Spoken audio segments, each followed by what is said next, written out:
Good morning. അപ്പം ഇന്ന് അമ്മ ഒരു ചെറിയ ട്രിപ്പിന് പോയേക്കാണ്. അപ്പം വീട്ടിൽ ഞാനും ചേട്ടനും ചേച്ചിയും മാത്രമേ ഉള്ളൂ.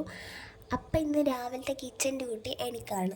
സാധാരണ എന്നും അമ്മേനെ ഹെൽപ്പ് ചെയ്യാനായിട്ടല്ലേ വീട്ടിലുള്ളപ്പോൾ കിച്ചണിൽ കയറാറ്. ഇന്ന് പക്ഷെ എല്ലാം ഒറ്റക്ക് ചെയ്യണേ. നമ്മൾ പിന്നെ അടുക്കളയിൽ സ്ഥിരമുള്ള ആളാണല്ലോ, അതുകൊണ്ട് ഈ പണി എനിക്ക് അത്ര ബുദ്ധിമുട്ടൊന്നുമില്ല കേട്ടോ. ഫസ്റ്റ് തന്നെ നമുക്ക് ഈ ദോശമാവിൽ ഉപ്പിട്ട് മിക്സ് ചെയ്ത് വെക്കാം. അപ്പോഴത്തേക്കും ചൂടാറാവുമ്പോൾ അത് സെറ്റായിട്ട് വരും.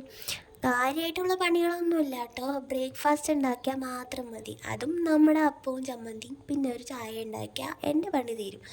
ഉച്ചത്തേക്ക് ഞങ്ങൾ പുറത്ത് പോവുകയാണ്. അപ്പം അതുകൊണ്ട് ഉച്ചത്തേക്കൊന്നും ഉണ്ടാക്കണ്ട. അമ്മ ഇന്ന് രാത്രിയേ വരത്തുള്ളൂ. ഇന്നിപ്പം ഞങ്ങൾ മാത്രമുള്ളതുകൊണ്ട് കുറച്ച് വൈകിയാട്ടോ എണീറ്റത്. പിന്നെ എനിക്കാണെങ്കിൽ തൊണ്ടവേദനയും ചുമയൊക്കെയാണ് ഗൈസ്. അതുകൊണ്ട് കിടന്നുറങ്ങാനും മര്യാദക്ക് പറ്റണ്ടായില്ല. അതുകൊണ്ട് ഞാൻ വിചാരിച്ചു എണീറ്റ് വന്നിട്ട് പണികളൊക്കെ കഴിഞ്ഞ് വന്ന് ഫ്രീ ആയിട്ട് റെസ്റ്റ് എടുക്കാമെന്ന്. അപ്പം ഞാൻ വേഗം പോയി പല്ലൊക്കെ തേച്ച് റെഡിയായിട്ട് വന്നു. ഇനി കുറച്ച് ആവി പിടിക്കാൻ നമുക്ക് വെള്ളം വെക്കണം. ആവി പിടിക്കാനുള്ള വെള്ളം തിളയ്ക്കുമ്പോഴത്തേക്കും നമുക്ക് നമ്മുടെ സ്ഥിരം പരിപാടി പോയി ചെയ്യാം. നമ്മുടെ പൂജാ കോർണറിൽ പൂ വയ്ക്കാനൊക്കെ ചെല്ലാവേ. പിന്നെ ഇപ്പം കർക്കിടക മാസം ആയതുകൊണ്ട് രാവിലെ വിളക്ക് കത്തിക്കാറുണ്ട്. അപ്പം ഇന്ന് വിളക്കൂടെ കത്തിക്കണം. ഞാൻ ദാ അവിടെ ഇങ്ങനെ പൂ പറിച്ചുകൊണ്ടിരുന്നപ്പോൾ ദാ തോട്ടിൽ ഒരു ആമേനെ കണ്ടേ. അവൻ കുറേ നേരം അവിടെ കിടക്കുന്നുണ്ടായിട്ടോ. പിന്നെ ഞാൻ തിരിച്ച് വന്ന് വിളക്ക് കത്തിച്ചു. വിളക്ക് കത്തിച്ച് കഴിഞ്ഞിട്ട് നേരെ കുറച്ച് നേരം പോയി ആവി പിടിച്ചു. അത് കഴിഞ്ഞ് പിന്നെ ചമ്മന്തി ഉണ്ടാക്കാനുള്ള തേങ്ങയൊക്കെ ചിരണ്ടി വെച്ചേ. അത് ഇനി നമുക്ക് ദോശയൊക്കെ ചുട്ട് വയ്ക്കാം. ദോശയും ചമ്മന്തിയും കൂടെ ഉണ്ടാക്കി കഴിഞ്ഞ് കഴിഞ്ഞാൽ നമ്മളുടെ പണി ഏകദേശം കഴിഞ്ഞു. അപ്പോൾ നമുക്ക് ആദ്യം ദോശ ഇടാം. അതിൻ്റെ ഇടയിൽ കൂടെ നമുക്ക് ചമ്മന്തിക്കുള്ള തേങ്ങ അരച്ചെടുക്കണം. ഇത് രണ്ടും എനിക്ക് അത്ര ഭാരപ്പെട്ട പണിയൊന്നുമല്ല കേട്ടോ. എനിക്ക് സിമ്പിളായിട്ട് ഉണ്ടാക്കാൻ അറിയാവുന്ന രണ്ട് ഐറ്റംസാണിത്. അതുകൊണ്ട് ഇന്നത്തെ പണിയിൽ എനിക്ക് അങ്ങനെ വലിയ കാര്യമായിട്ടുള്ള അധ്വാനിക്കുന്ന പോലെ ഒന്നും തോന്നണില്ല. ഇന്നപ്പം ഞാൻ എൻജോയ് ചെയ്തൊക്കെ ആട്ടോ പണിയെടുക്കണത്. അല്ലെങ്കിൽ ഇടയ്ക്കൊക്കെ മാത്രം ചെയ്യുമ്പോൾ ഇതൊക്കെ എൻജോയ്മെൻറ്റാണ്. സ്ഥിരം ചെയ്യുമ്പോഴാണല്ലോ ഇതൊക്കെ മടുപ്പ് തോന്നുന്ന പണിയാവണത്. കുക്ക് ചെയ്യുന്നതൊക്കെ എനിക്ക് ഇൻട്രസ്റ്റ് ഉള്ള കാര്യമാണ്. പക്ഷെ ബാക്കിയുള്ള വീട്ടുപണികളിലൊക്കെ എനിക്ക് ഇത്തിരി മടിയുണ്ട് കേട്ടോ.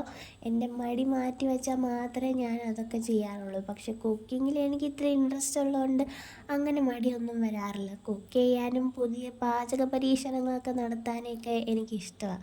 യൂട്യൂബിലെ ചേച്ചിമാരുള്ളതുകൊണ്ട് അവരുടെ സപ്പോർട്ടോടുകൂടി ഞാൻ ഏകദേശം കുറച്ചൊക്കെ കറികളൊക്കെ ഉണ്ടാക്കാൻ എനിക്ക് പറയാവേ.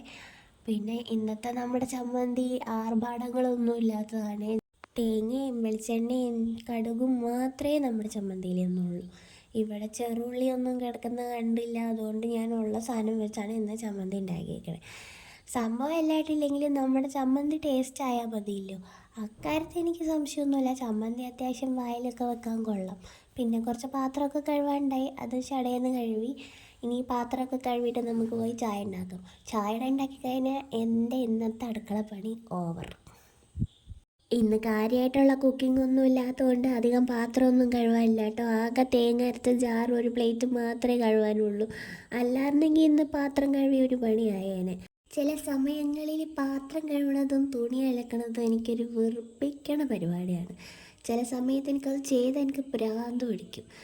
ഇന്നിപ്പോൾ ആകെ കുറച്ച് പാത്രം ഉള്ളതുകൊണ്ട് വലിയ പ്രശ്നമില്ല. നമുക്ക് അഡ്ജസ്റ്റ് ചെയ്യാം. നമ്മളെ ഒന്ന് അടക്കിയൊക്കെ നിർത്തി നമുക്ക് പയ്യെ ഇതൊക്കെ കഴുകിയെടുത്ത് വെച്ചിട്ട് പോവാവുന്നതേ ഉള്ളൂ. അങ്ങനെ പാത്രം കഴുകി ദോശ ഉണ്ടാക്കി ചമ്മന്തി ഉണ്ടാക്കി. ഇനി നമുക്ക് ചായ ഉണ്ടാക്കാൻ മാത്രമേ ഉള്ളൂ. അത് കഴിഞ്ഞാൽ പിന്നെ ഇത് മൂന്നും കഴിക്കാൻ മാത്രമേ നമുക്ക് പണിയുള്ളൂ. അപ്പം നമുക്ക് വേഗം പോയി ചായ ഇങ്ങോട്ട് ഉണ്ടാക്കിയിട്ട് വരാം. ചുമ പിടിച്ചേക്കുന്നതുകൊണ്ട് വായയുടെ ടേസ്റ്റൊക്കെ പോയി കിടക്കുകയാണ്. അതുകൊണ്ട് ഇന്ന് ഞാൻ ഉണ്ടാക്കിയേക്കണേൽ ഉപ്പുണ്ടോ പുളിയുണ്ടോ മധുരം ഉണ്ടോ എന്നൊന്നും എനിക്കറിയാൻ പാടില്ല. ചായയിൽ പഞ്ചസാരയൊക്കെ കൂടിയാൽ മതിയായിരുന്നു. പാലൊഴിച്ചത് കുറഞ്ഞു പോയോ എന്ന് പോലും എനിക്ക് നോക്കിയിട്ട് മനസ്സിലാവുണ്ടായില്ല. വായയുടെ ടേസ്റ്റ് ഫുള്ളി ഖതം പോകുകയാണ്. അങ്ങനെ നമ്മുടെ ചായയും ദോശയും ചമ്മന്തിയും ഒക്കെ റെഡി ആയിട്ടുണ്ട്. ഇനി നമുക്ക് വേറെ പണിയൊന്നുമില്ല. ഉച്ചത്തേക്കൊന്നും ഉണ്ടാക്കാത്തതുകൊണ്ട് നമുക്ക് ഫ്രീ ആണ്. അപ്പം ഇനി ഇതൊക്കെ വയറ് നിറച്ച് കഴിച്ചിട്ട് നമുക്ക് പോയി റെസ്റ്റ് എടുക്കാം. അപ്പം ഇനി പിന്നെ കാണാവേ.